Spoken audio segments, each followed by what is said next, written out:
बात करेंगे इस कंपनी की। इतने महंगे वैल्यूएशन पे कंपनी लिस्ट हुई, उसके बाद एक कंसोलिडेशन फेज में रही कंपनी, फिर एक ब्रेकआउट होता है। ब्रेकआउट से जस्ट पहले हमने कैच किया था। इसमें ब्रेकआउट आने की संभावना कहाँ से बनी थी वो आप हमारी वॉल्यूम एनालिसिस वाली वीडियो अच्छे से देखोगे और कैंडल स्टिक्स को समझने की कोशिश करोगे, आप खुद से ये बात डिकोड कर पाते। और हमने इसको सही जगह पे पकड़ा, बढ़िया मोमेंटम इसने दिखाया। अब मैं आपसे कुछ बातें करता रहता हूं, उसको यहाँ पर प्रूफ करके आपको दिखाऊंगा। मैंने आपसे बार बार एक चीज़ कही है कि अगर आपने कोई स्टॉक 100 पे खरीदा, वो कहाँ चला जाएगा, मतलब अगर आप गलत साबित हो गए तो 80 चला जाएगा, 60 चला जाएगा, 70 चला जाएगा, 50, 40, 30, 20। लेकिन अगर आप सही हो गए उस स्टॉक में तो 100 वाला 200 हो जाएगा और 200 वाला 400 हो जाएगा। देखते देखते ये सब बातें हो जाएंगी। अब आप खुद समझ लीजिए, डबल से भी ज़्यादा रिटर्न आपको ये स्टॉक दे रहा है। और आज जब ये मोमेंटम करता है 10%, तो आपकी एग्जैक्ट वैल्यू 20% बढ़ जाती है। मैं इन्वेस्टर्स की बात कर रहा हूँ, ट्रेडर्स और शॉर्ट टर्म इन्वेस्टर्स। यहाँ पर प्रॉफिट बुक करने की सलाह मैं पहले दे चुका हूँ। जो भी लोग बने हुए हैं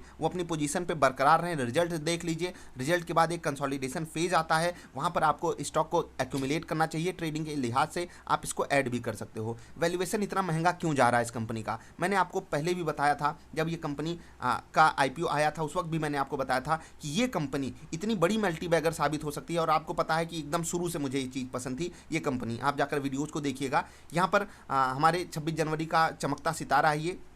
और सोचिए कि ऐसी परफॉर्मेंस जो डबल कर जाते हैं स्टॉक्स, उनका वेटेज भी अपने पोर्टफोलियो में ज़्यादा रखना हमारी मजबूरी इसलिए होती है क्योंकि उनकी क्वालिटी बड़ी लाजवाब है। और जब वो रिटर्न दे जाते हैं तो समझिए कि कोई स्टॉक अगर मान लेता हूँ मैं 40% गिर गया और कोई 120% भाग गया, तो सोचिए क्या फ़र्क पड़ा, हमारे पोर्टफोलियो पर कोई डेंट ही नहीं पड़ा। और मैं आपसे बार बार कहता हूँ कि जब भी आप स्टॉक सिलेक्शन करोगे, कुछ स्टॉक्स होंगे जो वहीं घूमेंगे, कुछ स्टॉक्स होंगे जो गिर जाएंगे और कुछ स्टॉक्स होंगे जो चीर फाड़ मचा कर रख देंगे। ये उन्हीं में से है। ऐसे बहुत सारे स्टॉक्स हैं, मैंने आपके साथ जिक्र किया हुआ है। हमारे पोर्टफोलियो की परफॉर्मेंस अभी तक बाजार से काफ़ी तगड़ी है, बाजार से काफ़ी ज़्यादा आगे है और उसमें कोई रॉकेट साइंस है नहीं। आप खुद ये सारी चीज़ें कर सकते हो। वीकेंड है तो एंजॉय कीजिए, लर्निंग वीडियोस आएंगी और भी आपको मैं सिखाने की कोशिश करता रहता हूँ। हम करोड़पति नहीं बनाने की बात करते हैं, हम हमेशा मतलब जो चीज़ें आपके सामने घट सकती हैं वो बताने की हमेशा कोशिश करते हैं कि 2% की वैल्यू, 10% की वैल्यू, 20% की वैल्यू आपको समझाने की कोशिश करते हैं। और वही चीज़ यहाँ पर घटित होती दिखाई दे रही है। अब क्या ये स्टॉक हमारी पकड़ से बाहर जा चुका है, ये सवाल बहुत लोगों के मन में आ रहा है।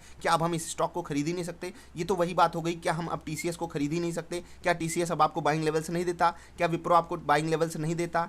क्या इन्फोसिस आपको बाइंग लेवल से नहीं देता? देता है। लेकिन अब हैप्पीएस्ट माइंड्स एक छोटी कंपनी यहाँ से डबल हो गई, लेकिन यहाँ से डबल होना इसके लिए अब इससे ज़्यादा कठिन होगा कि नहीं, खुद आप बता दीजिए। जी हाँ, कठिन होगा, क्योंकि कंपनी का मार्केट कैप बढ़ रहा है, सारी चीज़ें, अट्रैक्शन बढ़ता है, overall situation out of control जाती है। कहाँ पर? जब आप पॉजिटिव मोमेंटम ऐसे लगातार दिखाते रहते हो। तो मैं अपने सवाल पे वापस आना चाहूँगा, क्या TCS में अब बाइंग लेवल्स आपको नहीं मिलते? मिलते हैं ना। तो कोई भी कंपनी कभी भी आपके हाथ से बाहर नहीं जाती है, बस आप सही समय पे लेने की कोशिश कीजिए। ट्रेडर्स एंड इन्वेस्टर्स जिन्होंने भी 650 पे प्रॉफिट बुकिंग किया है, मैं आपको कहता हूँ कि रिजल्ट के आसपास आपको ये लेवल वापस मिल सकते हैं। अगर आपको अभी पछतावा हो रहा है तो बहुत ज़्यादा चांसेस है कि आपको वो लेवल मिल जाएंगे। मुझे टाइम करेक्शन की ज़्यादा उम्मीद है। मैंने आपको एक बात बता देता हूँ, टाइम करेक्शन की वैल्यू बहुत बड़ी होती है इस बाजार में। और जब भी आप इन्वेस्टमेंट कीजिए, इसको जरूर फोकस किया कीजिए। मैं आपको ये स्टॉक यहीं पर खरीदने के लिए बोल सकता था क्योंकि ये स्टॉक मुझे इतना पसंद था, लेकिन मैंने इतना लंबा इंतजार क्यों किया मैंने इतना लंबा इंतजार? पूरा अक्टूबर, पूरा नवंबर, पूरा दिसंबर, इवन पूरी जनवरी, सोच लीजिए पूरा 4 महीने हमने इस स्टॉक को एक रेंज में फंसा हुआ था। अब यहाँ पर ये हमारी किस्मत थी कि हमने बिल्कुल सही समय पे इसको पकड़ लिया, लेकिन ये मोमेंटम बनाने की कोशिश यहीं से कर रहा था। एक बार इसने कोशिश भी की, लेकिन प्रॉफिट बुकिंग आ गई बाजार के कारण। ये हमारी किस्मत थी कि हम सही समय पे पकड़ने की काबिलियत इसमें दिखा पाए। 26 जनवरी का शुभ अवसर था जब मैंने आपको ये स्टॉक लेने के लिए बोला था। और ये हमारी होता है, बाजार में किस्मत का भी योगदान होता है। और मैं आपसे बार बार कहता हूँ 25% किस्मत का योगदान होता है बाजार में। स्किल्स 75%, आपका माइंडसेट, सारी चीज़ें यहाँ पर 75% के केस में आती हैं, 25% किस्मत होती है। और वही किस्मत हमारे साथ थी और हमने इसको सही समय पर पकड़ा। अब आप एक बात बताइए, क्या ये स्टॉक यहाँ पर बिल्कुल लेने लायक नहीं है? नहीं भाई, यहाँ पर भी लोग बाइंग कर रहे हैं, लेकिन उनका माइंडसेट अलग लेवल का है। अब आप कहोगे कि मैं क्या करूँ, मैं तो अभी नया नया आया हूँ बाजार में। तो वेट कर लो, पेशेंस दिखा लो, समझ दिखा लो। ये सब चीज़ें आपके ही फेवर में काम करेंगी और लॉन्ग रन में आप पैसा कमाओगे। कैसे कमाओगे? जब आप चीज़ों को सीख जाओगे, आप खुद पैसा कमाओगे। ठीक है, मैं आज तक आपसे बता दूं, हमने अभी रिसेंटली कुछ स्टॉक्स को सेलेक्ट किया था, उसमें से 8 या 9 स्टॉक्स जो हैं, ठीक है, परफॉर्म नहीं किए हैं, लेकिन जिन्होंने परफॉर्म किया है उन्होंने हमारा दिल खुश कर दिया, उन्होंने हमको बाजार से आगे खड़ा करके रखा है। और मैं आपसे बार बार कहता हूं, जब भी आप कोई पोर्टफोलियो बनाना, उसको बाजार के कंपेरिजन में हमेशा रखना कि अगर बाजार 10% गिरी और आपका पोर्टफोलियो 8% 7% गिरा तो ये आपके पोर्टफोलियो की महानता है, खूबी है। ऐसे महान पोर्टफोलियो आप खुद भी बना सकते हो। इसको ग्रेट पोर्टफोलियोज कहते हैं। बेस्ट पोर्टफोलियो भी ऐसे ही बनते हैं, ठीक है। म्यूचुअल फंड वालों को यही करने के लिए आप बड़ा बड़ा पैसा देते हो, तो खुद को थोड़ा सा पैसा दे दीजिए ये सब काम करने के लिए। खुद को थोड़ा सा ट्रीट वगैरह दे दिया कीजिए, अच्छी चीज़ों के लिए कुछ अच्छी चीज़ें अपने लिए कर लिया कीजिए, ठीक है। तो ये सब काम आप खुद से करना चालू कीजिए और फिर हैप्पीएस्ट माइंड्स पे ऐसे सवाल आप नहीं पूछोगे कि हमारी पकड़ से बाहर चला गया, अब तो हम ये स्टॉक खरीद ही नहीं सकते, कहाँ ये 350 में मिलता था, कहाँ 750 का रेट आ गया।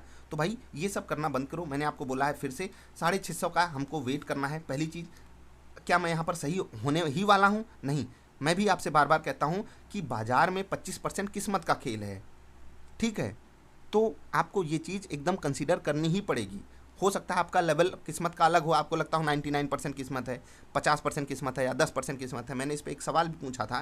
खैर, 650 आएगा रेट, ये मुझे पता है। और समय के साथ आपको, जब जैसे बजाज फाइनेंस में मैंने यही बात बोली थी, थोड़ा सा क्रिटिसिज्म हुआ था, लेकिन फिर से बजाज फाइनेंस हमको मिला ना, इवन 5000 से काफ़ी नीचे मिला।